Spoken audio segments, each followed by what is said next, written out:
They laughed. They actually laughed. My parents sat across from me at the dinner table, plates still clinking, my brother basking in another round of applause for simply existing.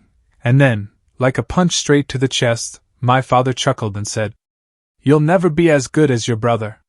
My mother followed with a smirk. My brother tried to hide his grin. And something inside me, something silent, something patient, something that had been stepped on for years, finally snapped. Before they could blink, I stood up, pushed my chair back, looked them dead in the eyes, and said, "Then tell him to take care of you. Tell him to solve your problems. Tell him to run your house. Tell him to fix what you broke." The room froze.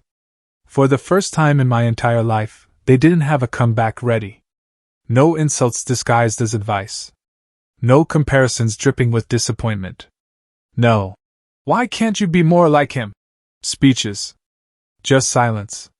And that silence. That was the beginning of the storm. Growing up in my house wasn't just difficult, it was a competition they never let me forget I was losing. My brother Daniel was the golden son. Straight A student. Star athlete. The child they presented like a trophy. Meanwhile, I was the one they labeled as too slow. Too emotional. Too average. If Daniel got a 95%, my mom praised him for being a genius. If I got a 95%, she asked why it wasn't 100%. If Daniel won third place, my dad congratulated him for standing out. If I won third place, he sighed and said, "Try harder next time." Even my birthday parties weren't mine. Guests would arrive, and within minutes my parents were pulling them aside. "Oh, have you seen Daniel's awards? Let me show you." My accomplishments were background noise. Daniel's were headlines. As a kid, you learn to adapt. You learn to hide disappointment. You learn to survive emotional droughts. But the truth? A child can handle pressure. A child can handle discipline. What destroys them is comparison. And every comparison buried a little piece of me. Piece by piece. Until nothing was left but anger and silence. People always asked me, "Was your brother innocent in all this?" No. Not even close. Daniel didn't just enjoy the spotlight, he fed off it. Whenever my parents compared us, he never defended me. He never said, "Dad, that's not fair." He never said, "We're different, it's okay." He just smirked. He loved being the favorite.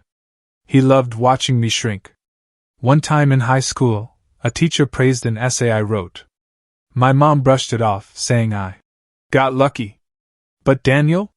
he whispered. "Don't get used to it." That's who he was. Polished on the outside. Smug on the inside. He wasn't the villain, he was the audience cheering the villain on. And together, they created the perfect script. My parents worshipped him. He enjoyed being worshipped. And I was the forgotten background character. Until the day I stopped playing the role they wrote for me. Everyone has a breaking point. Mine came the night of the infamous dinner. Daniel announced that he'd gotten a promotion, something he absolutely deserved, and I did congratulate him. But then my parents went into their usual routine. "Why can't you be more like Daniel? Daniel works harder than you. Daniel always makes us proud." I tried to brush it off. But then my dad said the sentence that cut deeper than anything before. "You'll never be as good as your brother." The laughter. The smugness. The way they dismissed me like I was a joke. All the swallowed anger from years. All the buried disappointments. All the times I told myself, "It's okay," when it wasn't. It all erupted. I stood up, heart pounding, voice steadier than I expected. "Then tell him to handle everything. Tell him to fix your mess. Tell him to be your perfect little hero." For the first time, Daniel didn't smirk. My parents didn't blink. And I realized I wasn't the child they could control anymore. After my outburst, I didn't stay for dessert. I didn't wait for apologies. I didn't wait for them to minimize my feelings again. I simply walked out. And that decision changed everything. I moved out within a month. Found a job that valued me. Cut contact long enough to breathe again. Choosing myself wasn't selfish, it was survival. And the craziest thing? The moment I stopped chasing their approval, I finally felt free.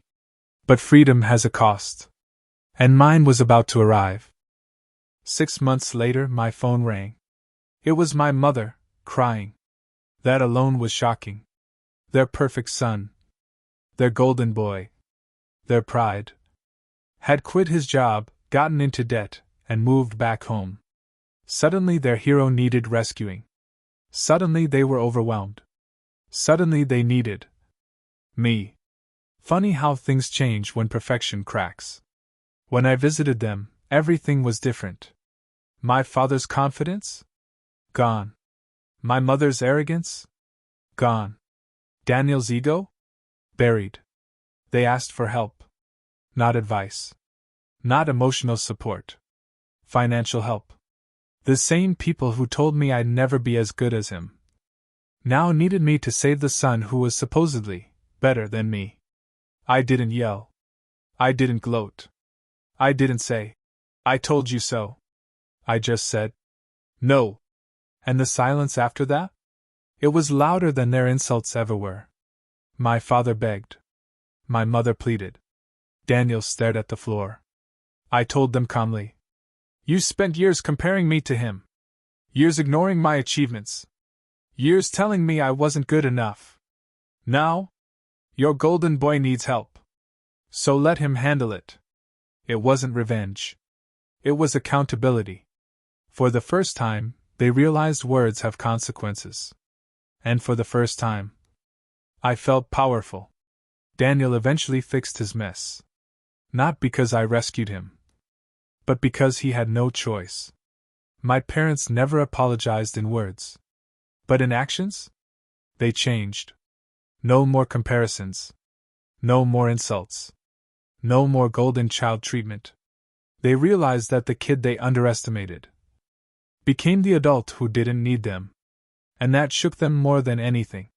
If you're always compared, if you're overlooked, if you're the disappointment, if your family treats you like you're not enough, listen to me. You don't have to prove your worth. You have to protect it. Walking away isn't disrespect. Setting boundaries isn't betrayal. Choosing yourself isn't selfish. Sometimes the strongest thing you can say is, then tell them to.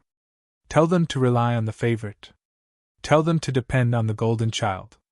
Tell them to lean on the person they put on a pedestal. Because the day you stop begging for validation is the day you finally become free.